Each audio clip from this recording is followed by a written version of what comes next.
மாணவர்களை கண்டறியறதுக்கான முயற்சியும் நாங்கள் ஈடுபட்டிருக்கோம். அதுக்காக மாணிக்க மாணவர் திட்டம் அப்படின்னு வச்சுருக்கோம். சரி, இந்த மாதிரி மாணவர்கள் உருவாக்கணும்னு சொன்னால் அந்த பள்ளி எப்படி இருக்கணும் அப்படின் போது அது கல்வி கோயிலா இருக்கணும் அப்படின்னு. கல்வி கோயிலா எப்படிலாம் இருக்கணும் அதுக்கு சில வரைமுறை. இப்படி ஒரு 25 விதமான ஆக்டிவிட்டி இது வரைக்கும் நாங்கள் பண்ணியிருக்கோம். ஸோ தொடர்ந்து இது வந்து 100 ஆகணும், 1000 கூட ஆகும். சமுதாயத்துக்கு அவ்வளவு கோணங்கள்ல தேவைகள் இருக்கு. அதனால எது வாய்ப்பு இருக்கோ எப்பப்ப முடியுதோ அப்ப பண்ணிருக்கோம். இது வந்து முழுக்க முழுக்க அந்த மெம்பர்கள் அவங்க உறுப்பினர்களுடைய பங்களிப்பு மட்டுமே. முழுக்க என்ஜிஓஸ் அந்த மாதிரி அவங்க சப்போர்ட் அப்படிலாம் நாங்க என்ஜிஓஸ் பேர் பயன்படுத்தல. ஏன்னா நீங்க அரசாங்கத்துல சில திட்டங்கள்லாம் எடுத்துக்கிட்டு அந்த பணத்தை அடிப்படையா வச்சு வேலை பண்ணிக்கிறாங்க. அது இல்லாம 100% தன்னலமற்ற சமுதாய அக்கறையுடையவர்களை மட்டும் அவன் தேடி கண்டுபிடிச்சி அப்பேற்பட்ட சொந்த உள்ளங்கள் அதுக்கு அந்த வர பேசணும். சொந்த உள்ளங்கள் சமுதாய அக்கறையுடையவர்கள் இதை கொடுக்க அந்த மாதிரி நபர்களை கண்டறிவோம். அதனால கோடம்பாக்கத்துக்குள்ள கோடம்பாக்கத்தை 2020 கோடம்பாக்கம் திட்டம் எடுத்தது.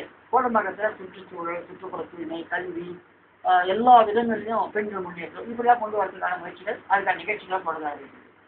இது தவிர இது மாதிரி சென்னை முழுக்க உள்ள சமுதாய அக்கறையுடையவர்களை சந்திச்சு அவர் எல்லாரையும் ஒன்னா கொண்டு வந்து மாதங்களும் சந்திக்க வச்சிருக்கணும். அதுக்கு 3ஆம் சக்தின்னு பேர் வச்சிருக்கோம். இந்த நாட்டு மக்களுக்காக பொறுப்பேற்றுக்கிறது அரசாங்கம் ஒரு சக்தி. இந்த அரசாங்கத்தை பிடிச்சு சமுதாயத்தை சேவை செய்ய போறேன்னு சொல்லக்கூடிய அரசியல் 2வது சக்தி. ஆனால் 2 சக்தியுமே மக்களுக்கு சரியா பயன்படுது. 3ஆவதாக சமுதாய அக்கறையுடையவர்கள் அது ஒரு சக்தி. ஆனால் அந்த சக்திகள் தனித்தனியா அங்கங்கே இயங்கிட்டு டியூஷன் சென்டர் பண்ணிக்கிறாங்க, மருத்துவ முகாம் நடத்திருக்காங்க, பிரசாரம் பண்ணிருக்காங்க, மறைக்கடை நடத்திருக்காங்க.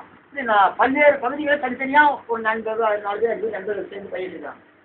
ஸோ ஆனா இவர்கள் எல்லாம் வந்து ஒன்று சேர்ந்தால் சமூக அக்கறையாளர்களாக ஒன்று சேர்ந்தாங்கன்னா அந்த இடத்துல வந்து நாட்டில் இன்னைக்கு ஒரு சரியான இடத்துக்கு வந்தது மூலமாக மக்கள் சரியான பயன்பட முடியும். இவர்கள்லாம் அது மாதிரி ஒன்று சேர்ந்து ஒரு சக்தியா இல்லாததுனால பவர் உள்ள இடங்கள்லாம் இன்னைக்கு வந்து சுயநலவாதிகளும் சமுதாய கண்ணோட்டம் இல்லாதவர்களும் நீங்கள் முதன்மை சார்ந்திருக்காங்க. உதாரணம் நீங்கள் மந்திரிகள் இருக்கலாம், உயர் அதிகாரியாக இருக்கலாம். உயர் அதிகாரிகள் ஒரு நாட்டில் ஒரு பகுதியில் கலெக்டர் ஆகிட்டார் சொன்னால் அவர் ஒரு ஐஏஎஸ் படிச்சுட்டு வரணுன்றது அவருடைய நோக்கம். படிச்சுட்டு நான் கலெக்டர் ஆகணுன்றது எண்ணமாக இருக்குது. நான் ஒரு கலெக்டர் ஆகணும், நான் ஐஏஎஸ் ஆகணும், ஒரு கௌரவம் ஆகணும்னு நினைக்கிறாங்க தவிர ஆனால் வந்து இந்த சமுதாயத்துக்காக நான் வந்து ஐஏஎஸ் ஆகிறேன் அப்படின்னு எத்தனை பேர் வந்திருக்காங்க. அங்கே வந்துட்டா சமுதாயத்துமே தெரிந்து கொள்ளணும், நாட்டை பற்றி தெரிந்து கொள்ளணுன்றது ஒரு நெசசிட்டி. அப்படி வர கலெக்டராக இருக்காங்க. ஆனால் நான் வந்து ஐஏஎஸ் ஆகிட்டு இந்த சமுதாயத்து அந்த பவரை வச்சுட்டு இந்த சமுதாயத்தை வேலை செய்யணும் அப்படின்றத அடிப்படையாக வச்சு வந்து கலெக்டர் பேர். ஆகினால இன்னைக்கு போலீஸ் அதிகாரி ஆகட்டும், அதுவாகட்டும், மந்திரி ஆகட்டும், நான் மந்திரி ஆகணும் அவ்வளோதான் இந்த நோக்கம் தவிர சமுதாயத்துக்காக நம்ம தேர்தலாக மந்திரி அந்த உணர்வு உள்ள ஆட்கள் இருக்காங்க. இன்னைக்கு இந்த உயர்ந்த ஸ்தானத்தில் இருக்கவங்கலாம் இன்னைக்கு சுயநலவாதிகளும் ஒரு வாய்ப்பு ஏற்பட்டதுனால மந்திரி ஆகிட்டார், ஒரு கல்வி அமைச்சர் ஆகிட்டாருன்னா கல்விக்கு ஒரு சம்மந்தமே இருக்காங்க, ஆனால் கல்வி அமைச்சர்.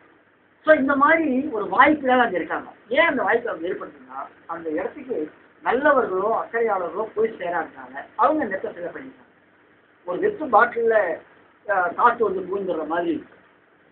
ஸோ வெற்று இடமா இருக்கிறதால நல்லவர்கள் அந்த இடத்துல இல்லாதனால அந்த இடத்துக்கு அதிகாரத்தில் முதல்வர் செஞ்சுறாங்க. ஆகையினால நாம பணி செய்கிற அதே நேரத்தில் நல்லோர் சக்தியை ஒருங்கிணைச்சு 3ஆம் சக்தியை உருவாக்கணும் அப்படின்ற ஒரு வேலையில நல்லோர் இந்த 2 பணி நான் நீங்கள் இதில் உள்ள